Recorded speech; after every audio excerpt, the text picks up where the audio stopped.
Olá, boa noite. Boa noite. Comissão especial aprova a reforma da Previdência e encerra o primeiro turno de votação, mas a proposta só deve voltar ao plenário em agosto. Com as alterações, a economia com a reforma ficou menor e não deve passar de 900 bilhões, segundo o governo.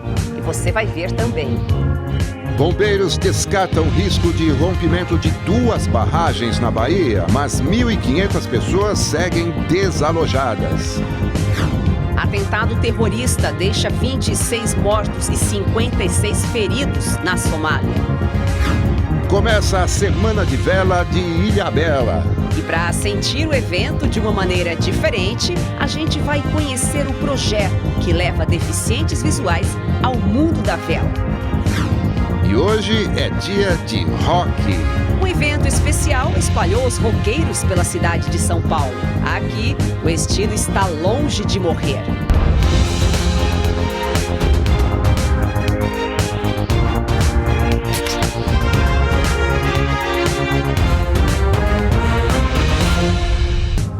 O Corpo de Bombeiros e a Defesa Civil da Bahia descartaram hoje o risco de rompimento de outra barragem na cidade de Pedro Alexandre, no nordeste do estado, onde a barragem do Coati se rompeu na última quinta-feira.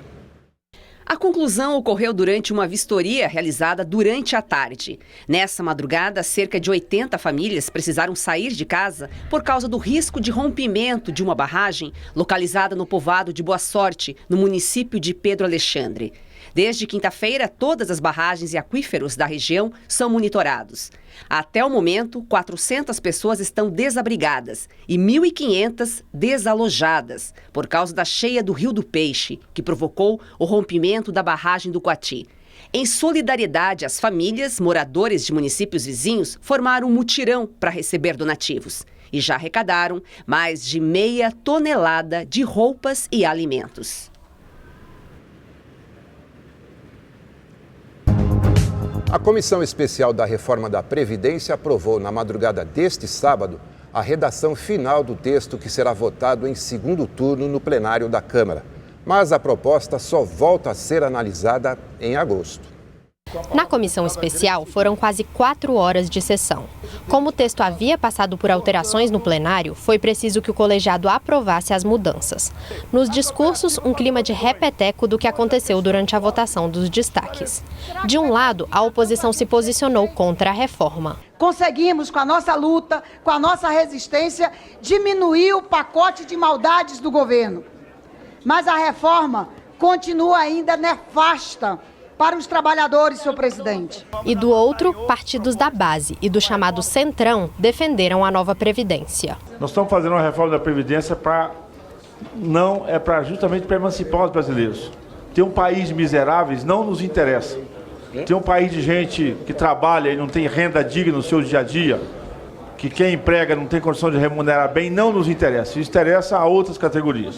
Passava de 00:20 quando o placar foi anunciado. 35 votos sim, 12 votos não, 0 abstenções.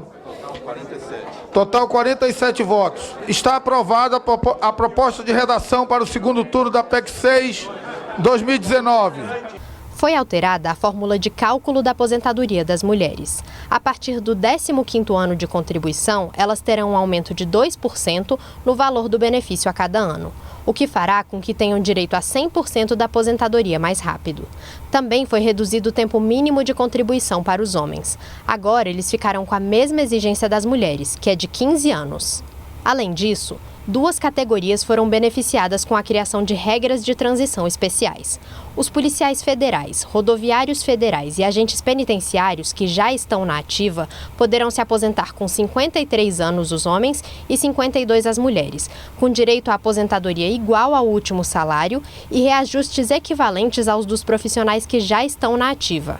A idade mínima de aposentadoria para o policial que entrar na profissão depois da reforma é de 55 anos. A segunda categoria de beneficiados foi a de professores. Os que já trabalham poderão se aposentar aos 55 anos de idade para os homens e 52 para as mulheres. Com as mudanças no texto, a equipe econômica do governo já recalcula a economia estimada com a reforma, que de mais de 1 trilhão e 200 bilhões de reais deve cair para cerca de 900 bilhões de reais em 10 anos. Apesar da maratona durante a semana, a Câmara só vai conseguir votar o segundo turno da reforma da Previdência depois do recesso parlamentar, que começa na quinta, dia 18. O presidente da Casa, Rodrigo Maia, já marcou a votação para o dia 6 de agosto. Entre os dois turnos, o regimento prevê um intervalo de 5 sessões. 3 delas já estão marcadas para a próxima semana e as outras 2 para o início do mês que vem. No segundo turno, a proposta também precisa ter 308 votos favoráveis. A oposição julga que o texto aprovado não é o ideal e garante que ainda vai tentar fazer mudanças nessa etapa. Nós conseguimos reduzir de 20 para 15 anos o tempo mínimo de contribuição para que homens e mulheres se aposentem por idade. Agora, no segundo turno, nós vamos continuar trabalhando para retirar do texto outras crueldades. Depois, o texto vai ser encaminhado ao Senado. A previsão é que lá sejam reincluídos os servidores estaduais e municipais na reforma da Previdência, por meio de uma segunda proposta de emenda à Constituição. Ter o protagonismo de reincluir estados e municípios é a melhor mensagem que o Senado pode passar para o Brasil. Esse fato vai fazer com que o Senado também coloque a sua marca na PEC, ao mesmo tempo em que o processo será agilizado, porque não vai ter maiores alterações lá. O deputado federal Eduardo Bolsonaro, do PSL de São Paulo, se encontrou com o pai, o presidente Jair Bolsonaro, no início da manhã de hoje, no Palácio da Alvorada. Nenhum deles conversou com a imprensa. A assessoria do Planalto não confirmou se a pauta do encontro foi a possível indicação de Eduardo Bolsonaro à Embaixada Brasileira em Washington. Será enterrada amanhã em Belo Horizonte Dilma Jane Rousseff, mãe da ex-presidente Dilma Rousseff. Dilma Jane Rousseff tinha 95 anos e morreu em casa, na região da Pampulha, em Belo Horizonte. Há alguns anos, ela já enfrentava problemas de saúde e sofria do mal de Alzheimer. Dilma Rousseff interrompeu uma viagem que fazia à Inglaterra e retorna ao Brasil para participar do velório. O local do sepultamento não foi divulgado pela família. Pouco mais de 2 semanas depois da proibição na cidade de São Paulo, agora os canudos plásticos também não poderão mais ser fornecidos em todo o estado paulista. A determinação vale para estabelecimentos comerciais. A nova lei, sancionada pelo governador João Dória, foi publicada hoje no Diário Oficial do Estado. Hotéis, restaurantes, bares, padarias, entre outros estabelecimentos comerciais, deverão substituir os canudinhos de plástico por canudos de papel ou de material comestível ou biodegradável. Quem desrespeitar as normas estará sujeito a uma multa de até R$ 5.300. Segundo o governo, os valores arrecadados com as sanções serão destinados a programas ambientais. Um homem morreu afogado na lagoa da barragem Santa Lúcia, na zona sul de Belo Horizonte, após assaltar uma pessoa. Mergulhadores encontraram o corpo do suspeito hoje pela manhã. A polícia de Belo Horizonte tenta identificar as pessoas envolvidas em uma confusão que terminou na morte de um homem na madrugada de hoje. As imagens dos bombeiros mostram quando 2 mergulhadores localizam o corpo de Lucivan Elcio Gomes, de 40 anos, na manhã de hoje. De acordo com o boletim de ocorrência, ele morreu afogado na lagoa da barragem Santa Lúcia, na zona sul de Belo Horizonte. O suspeito pulou na água quando fugia de populares após ter assaltado uma pessoa. Em seguida, começou a se debater e afundou. Junto ao corpo, os militares encontraram uma réplica de arma de fogo que também estava na água. Um tiroteio assustou moradores do bairro do Estácio, na zona norte do Rio de Janeiro, na madrugada deste sábado. Houve confronto entre bandidos e policiais. Aí agora fui fazer a entrega aqui, do lado do tiroteio rolou. Os disparos estouraram os vidros laterais da viatura. O para-brisa ficou crivado de balas. Policiais se depararam com bandidos que estariam cometendo roubos na região quando o confronto começou. Os PMs não se feriram. Os criminosos, que estavam em 3 carros, conseguiram fugir. O prefeito do município de Naque, em Minas Gerais, Hélio Pinto de Carvalho, foi morto a tiros por um vereador depois de uma discussão hoje de manhã. O prefeito tinha 55 anos e estava em seu 2º mandato. Hélio Pinto de Carvalho, do PSDB, foi atingido por 6 disparos feitos pelo vereador Marcos Alves de Lima, do PSDC. De acordo com o boletim de ocorrência, os dois discutiam por causa de uma cerca quando o vereador sacou uma arma e atirou. Testemunhas disseram à polícia que o prefeito agrediu o vereador com um chicote quando o parlamentar revidou. O vereador Marcos Alves tentou fugir, mas foi preso em Governador Valadares. Ele alegou que atirou para se defender. Nhaque tem 6.000 habitantes e fica a cerca de 200 quilômetros de Belo Horizonte. Hélio Pinto de Carvalho, de 55 anos, estava no segundo mandato como prefeito. O corpo será velado agora à noite na Câmara Municipal da cidade e o enterro está previsto para amanhã. Uma câmera de segurança flagrou um grave acidente de trânsito com 3 mortos e 3 feridos em Teresópolis, na região serrana do Rio de Janeiro, hoje de manhã. O motorista foi preso. Ele estava alcoolizado e sem habilitação. Repare no alto, à esquerda do vídeo. O carro que vem em alta velocidade perde o controle ao fazer a ultrapassagem, bate forte no poste e passa por cima de outro veículo até parar.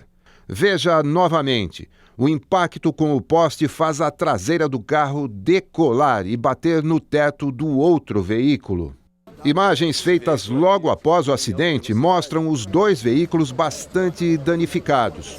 O motorista do carro que provocou a colisão, Jonathan da Silva Pedrosa, de 29 anos, foi preso em flagrante por dirigir alcoolizado e sem a habilitação. A tecnologia tem causado transformações no mercado de trabalho. Cada vez mais empresas criam ambientes totalmente automatizados e buscam profissionais adaptados à era digital. Fila de banco ou de supermercado, por exemplo, estão com os dias contados. Hoje você faz pelo aplicativo, hoje você não quer ir no banco. Então essa facilidade de não enfrentar filas é fantástico, eu acho isso moderníssimo. Para atender o público que busca agilidade no atendimento, empresas investem em sistemas tecnológicos. Essa rede de mercado em São Paulo funciona de forma 100% automatizada. Para entrar na loja, o cliente precisa ter um perfil e um cartão de crédito cadastrados em um aplicativo de celular. Aqui dentro não tem filas nem caixa para passar os produtos. O cliente escolhe o que quer levar, coloca na sacola e aí é só sair da loja. Quando ele passa pela porta, uma cabine registra a compra e conclui o pagamento para autorizar a saída. Apesar da ausência de funcionários dentro do estabelecimento, o fundador da empresa afirma que por trás há muitos profissionais. A gente tem muitas posições, muitos colaboradores na área de desenvolvimento, programação, marketing, né, a parte de growth, a parte de design, criação e de gestão, né, de todo esse projeto, que é um projeto muito complexo, que integra o melhor da tecnologia com o que há de mais moderno no varejo. A baixa qualificação dos profissionais na área de tecnologia ainda é um dos principais entraves para o crescimento do setor. A gente vê um movimento de que as pessoas precisam se capacitar em alguma coisa relacionada à tecnologia. Os empregos manuais ainda vão existir, acredito que pelos próximos 10 anos, mas eles tendem a ir morrendo e perdendo cada vez mais valor. Então, eu acho que é uma tendência que as pessoas precisem começar a se capacitar o quanto antes para essa virada, que é a 4ª Revolução Industrial. A tecnologia facilita a vida de empresas e pessoas, mas ainda não substitui o trabalho humano por completo. Esta empresa financeira especializada em compra e venda de criptomoedas, por exemplo, até aumentou o número de contratações em algumas áreas. O principal ponto positivo da tecnologia, independente do segmento, é que ela substitui atividades que são rotineiras, né? Que muitas vezes não agregam para o profissional. E aí fica a parte humana, que é essencial, em atividades em que, de fato, só o ser humano pode fazer. Assim que tocou o solo americano, o furacão Barry foi rebaixado para a tempestade tropical. Mas as fortes chuvas continuam e preocupam. Toda a costa sul da Louisiana está em alerta. Acompanhe na reportagem da correspondente da Rede TV em Nova York, Luciana Camargo. O Barry chegou ao continente americano por volta das 3 da tarde de hoje, no horário de Brasília, com ventos de 120 km por hora. Mas, ao tocar o solo da Louisiana, perto da cidade de Intercoastal, o furacão perdeu força, foi rebaixado a tempestade tropical e segue lentamente em direção ao norte do país. Mesmo assim, são previstas chuvas fortes com risco de ressacas e inundações. Por isso, toda a costa sul do estado está em alerta. Por causa da previsão de enchentes, o presidente Donald Trump decretou situação de emergência. Diques foram instalados para conter o volume das águas. Autoridades pediram que pelo menos 10 mil moradores deixem a região. Mais de 100 mil casas e estabelecimentos ficaram sem energia elétrica. Voos foram cancelados e um show do Rolling Stones, previsto para amanhã em Nova Orleans, foi adiado para segunda-feira. O estado da Louisiana continua traumatizado com a devastação provocada pelo furacão Katrina em agosto de 2005. Os diques que protegiam Nova Orleans não resistiram à pressão da água e 80% da cidade foi inundada. Mais de 1.800 pessoas morreram durante o desastre. As autoridades garantem que a população não será mais surpreendida. Luciana Camargo, de Nova York, para o Rede TV News. Pelo menos 26 pessoas morreram e 56 ficaram feridas durante um ataque do grupo terrorista Al-Shabaab a um hotel na Somália. Várias vítimas são estrangeiras. Segundo testemunhas, o ataque começou com a explosão de um carro-bomba em frente ao Hotel Assazei, na cidade de Kismayo. Homens armados invadiram o edifício onde acontecia um encontro entre parlamentares e líderes políticos da Somália. O ataque começou na tarde de ontem e durou mais de 14 horas. Entre as vítimas estão 3 quenianos, 3 tanzanianos, 2 norte-americanos, 1 canadense e 1 britânico. 2 chineses também estão entre os feridos. Na manhã de hoje, as forças de segurança do país anunciaram que os 4 suspeitos pela ação terrorista foram mortos a tiros.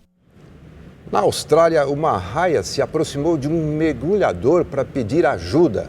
O vídeo foi divulgado na internet e viralizou nas redes sociais. A imagem mostra o animal de mais de 3 metros de largura se aproximando dos mergulhadores no oeste da Austrália. Segundo um deles, ela parecia estar tentando mostrar algo na parte inferior do corpo.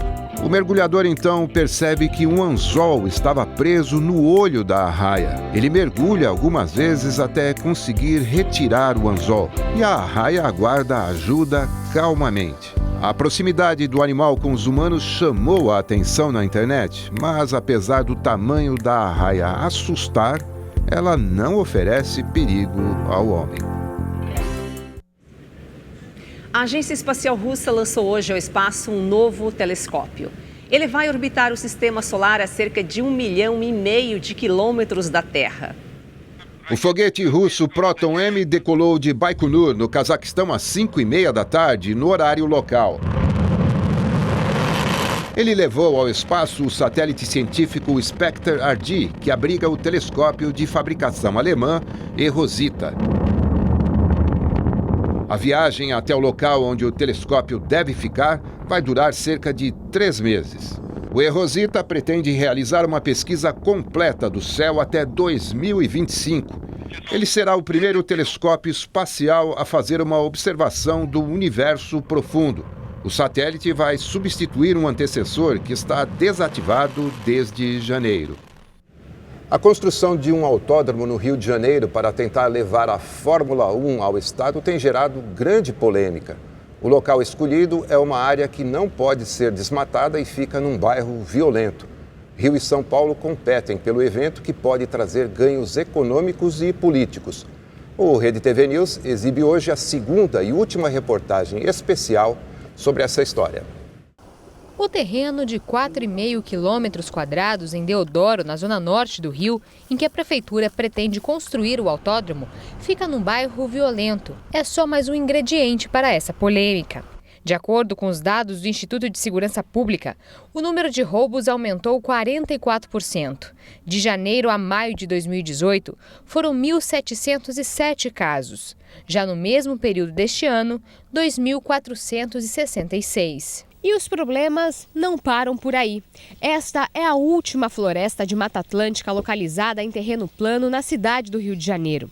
Já existe inclusive um projeto de lei para transformar tudo isso aqui em área de proteção ambiental. Ela não é formalmente um parque ou uma reserva ainda, ela já deveria ser, mas há sim todo um arcabouço legal que protege essa área.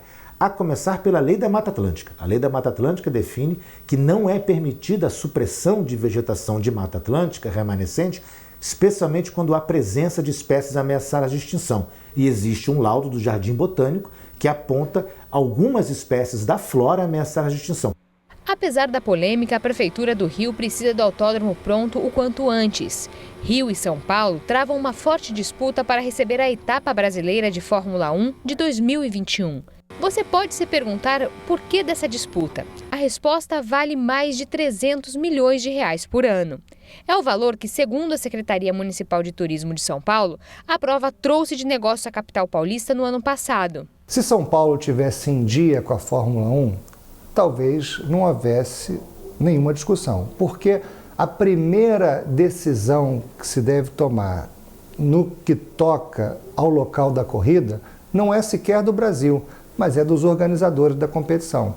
Então eles é que têm que decidir onde eles querem fazer as corridas. Se eles querem mudar de São Paulo para o Rio, deve ter alguma razão. Então eu acho que a gente começa perguntando para eles por que é que eles estão fomentando essa ideia de trocar a corrida de São Paulo para o Rio. Respondida essa pergunta, a gente tem que avançar numa segunda. Se não há nenhum problema com o GP de São Paulo e há a vontade de um GP no Rio, por que não fazer os dois? Em meio à disputa entre Rio e São Paulo estão os moradores de Deodoro. Muitos não estão felizes com o possível empreendimento. Luiz Felipe, fundador do movimento SOS Floresta Camboatá, diz que o autódromo deveria ser construído em outro lugar. Eu, como morador, posso dizer que ambientalmente isso é um holocausto ambiental, até porque é uma área que ela impacta direto no clima do bairro. Em dias muito quentes, nós percebemos que em torno da floresta é uma temperatura mais agradável, né? E a construção do autódromo é importante sim, mas que seja feita ao lado, aqui onde não tem árvores. Não faz sentido derrubar 200 mil árvores para se construir esse autódromo. Em nota, a Secretaria Municipal de Meio Ambiente afirmou que não há processos contra a construção do autódromo no âmbito da autarquia. O INEA, Instituto Estadual do Ambiente, disse que aguarda a apresentação do estudo de impacto ambiental para dar continuidade ao licenciamento do autódromo. Nós entramos em contato, mas não obtivemos respostas da Secretaria de Polícia Militar sobre o aumento da violência na região e que ações pretendem desenvolver com a possibilidade da construção de um autódromo no local.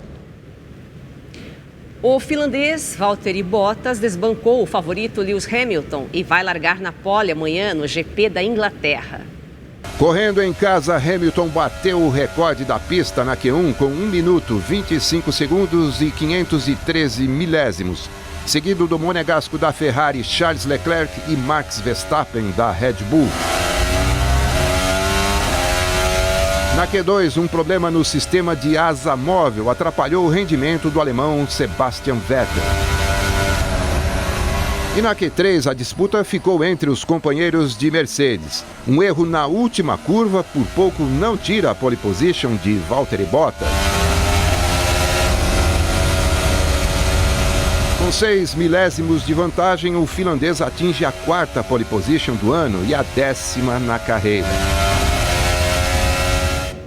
Na abertura da semana de vela em Ilhabela, no litoral paulista, o repórter Fernando Navarro foi conhecer um trabalho social que leva um pouco do mundo da vela a pessoas com deficiências sensoriais.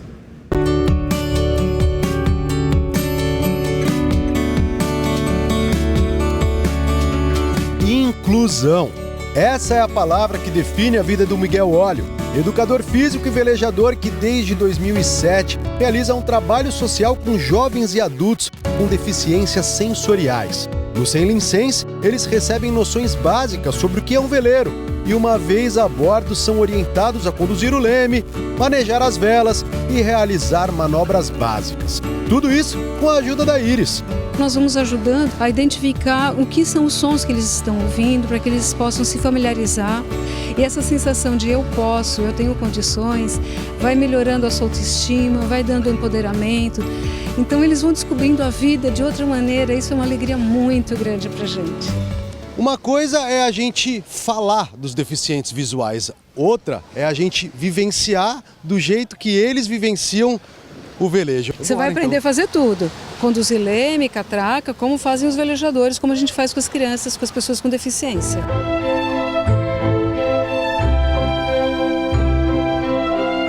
Os primeiros passos vendados são estranhos. Entendo que preciso aprender a confiar mais nas pessoas. Uma entrega completa. A gente consegue adaptar os nossos sentidos com a falta de um deles, né? Então eu fiquei com a falta da visão, então eu precisei ficar mais atento ao meu ouvido e ao meu olfato. O barco sai e logo sentimos a força do vento. Sem a visão, sou obrigado a focar no que o Miguel e a Iris me falam. Aprendo a subir a vela, mexer nos cabos, me sinto capaz, mesmo impossibilitado de enxergar naquele momento. É incrível.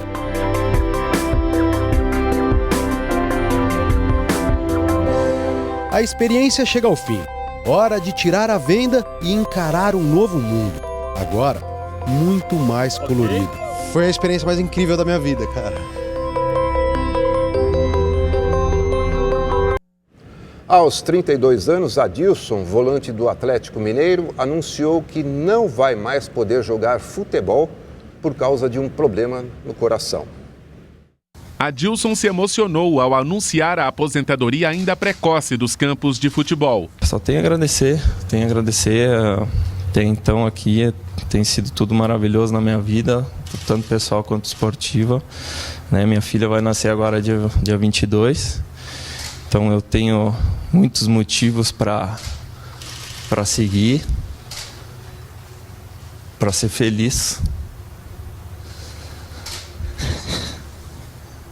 Durante exames feitos na parada por causa da Copa América, o jogador foi diagnosticado com uma cardiomiopatia hipertrófica, a mesma doença que matou o zagueiro Serginho do São Caetano durante o jogo contra o São Paulo em 2004. Por mais triste que seja essa notícia é uma notícia que nos deixa, de uma certa maneira, confortados de saber que nós estamos conseguindo salvar a vida do Adilson, porque se ele continuasse com a prática esportiva, isso poderia trazer riscos realmente inaceitáveis para o jogador. Nas redes sociais, Adilson ganhou o carinho de jogadores e torcedores de vários clubes. Com 32 anos, ele teve passagens pelo Caxias, Grêmio e no Terek Grozny da Rússia. Desde 2017, no Galo, disputou 99 jogos, marcou 2 gols e foi campeão mineiro de 2017. E agora há pouco, um apagão atingiu parte da ilha de Manhattan, em Nova York. Mais de 40 mil pessoas estão sem energia. Os famosos letreiros luminosos da Times Square estão apagados. O metrô parou de funcionar e várias pessoas ficaram presas em elevadores. Cinemas da cidade também tiveram que ser esvaziados e até peças de teatro da Broadway foram interrompidas. O Corpo de Bombeiros informou que ainda não tem uma previsão para a retomada do serviço de energia. Ainda não se sabe o que causou o apagão. Moradores da região metropolitana de Belo Horizonte participaram hoje de uma festa tipicamente japonesa chamada Hanami. A celebração é para comemorar a florada de um dos símbolos do Japão, a cerejeira. Essa tradição foi trazida ao Brasil por um imigrante de 92 anos.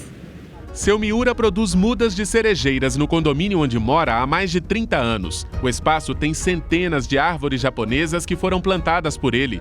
Chamadas de sakura no país asiático, elas têm um significado especial. Representa, primeiro, a vida que é curta.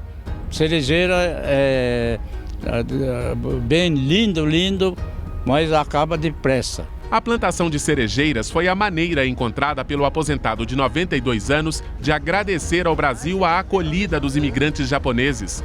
E o resultado é surpreendente. Nos últimos anos, cada vez mais pessoas passaram a encomendar mudas. Minhas mudas já foram para São Paulo, Rio de Janeiro, Rio Grande do Sul, Pernambuco, Bahia.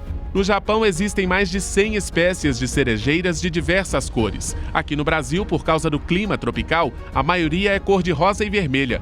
E para comemorar a floração, o seu Miura decidiu importar também uma festa que acontece todos os anos no país onde ele nasceu. O Hanami é uma tradição japonesa de contemplar a beleza das flores da cerejeira. Nessa época do ano, as pessoas vão aos parques e praças com a família e os amigos com um único objetivo: apreciar esse espetáculo da natureza.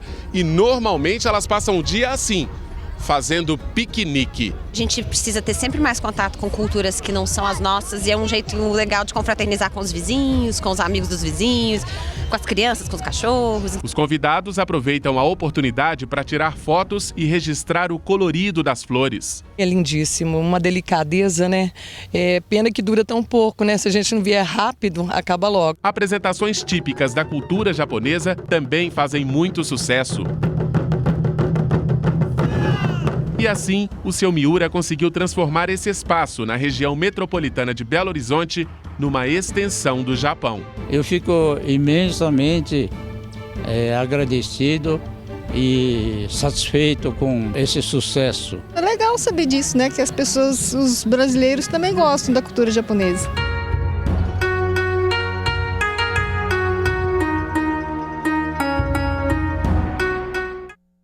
O 3 de julho é o Dia Mundial do Rock. Apesar do estilo musical ser praticamente um sessentão, a data só foi criada em 1985. Em São Paulo, a comemoração acabou há pouco. Veja as imagens. Ninguém sabe ao certo quando ele nasceu. Pela idade, o Rock já seria um senhor de quase 65 anos. E se engana quem pensa que ele já morreu. De jeito nenhum, tá cada vez... Hoje em dia, eu falo assim que hoje tá ainda maior, porque a gente tem mais oportunidade, igual essa, assim. E quem diria que, tipo, nos anos 80 ou 70 teria show de graça, assim, do ano? Nunca. Para comemorar o Dia Mundial do Rock, palcos foram montados na Praça da República, na Avenida Ipiranga e em outros 23 lugares da capital paulista. Nesse momento agora aqui, ó, no palco República, quem toca é a banda Angra. A pequena Isabela aprovou a programação. Eu gosto muito do rock. Ela já ouve heavy metal junto comigo, na barriga ela já ouvia. E teve gente que veio de longe para comemorar o Dia Mundial do Rock em grande estilo. A gente veio do Rio só para ver o Angra. O show do Angra, que é uma das bandas pioneiras do heavy metal melódico brasileiro, ganhou um tempero especial. É que durante a apresentação foi anunciado que o heavy metal vai ganhar um dia comemorativo na capital a partir do ano que vem. A data 8 de junho marca a morte de André Matos, o ícone do estilo. E agora, a expansão do legado e a abertura para bandas novas, como a Nervosa. Mas vem cá, você sabe como nasceu a ideia do Dia Mundial do Rock? Há exatos 34 anos, o mundo assistia o Live Aid, um mega festival de música criado por Bob Geldof. A ideia por trás do evento era grandiosa e nobre: arrecadar fundos para combater a fome e a miséria na Etiópia. Subiram ao palco do Live Aid nomes como Dire Straits, a banda contou com a participação especial de Sting.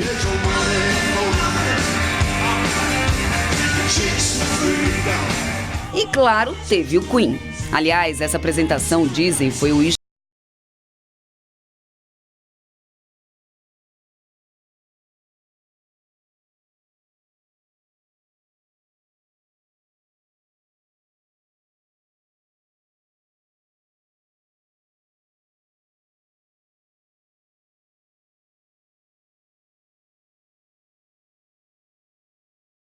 para cá. Bom, os grandes medalhões continuam sendo os grandes. Nomes que estavam galgando as paradas hoje são ícones. Metallica,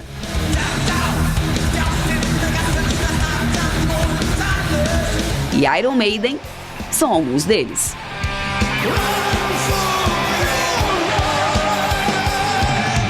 No Brasil, o B-Rock, iniciado no começo dos anos 80 pela banda Blitz, já tinha ganhado outros participantes, como Paralamas do Sucesso. E nessa época, o Rock in Rio já tinha acontecido e aberto as portas para o novo som feito pelos jovens brasileiros. Agora, em 2019, o rock segue forte. Tem banda que celebra o som vintage, como a Greta Van Fleet.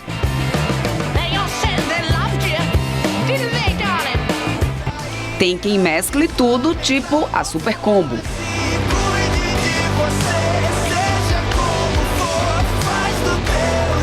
né? E tem quem emocione, como o Hit. Seja qual for a sua escolha, o rock vai muito bem. Obrigada.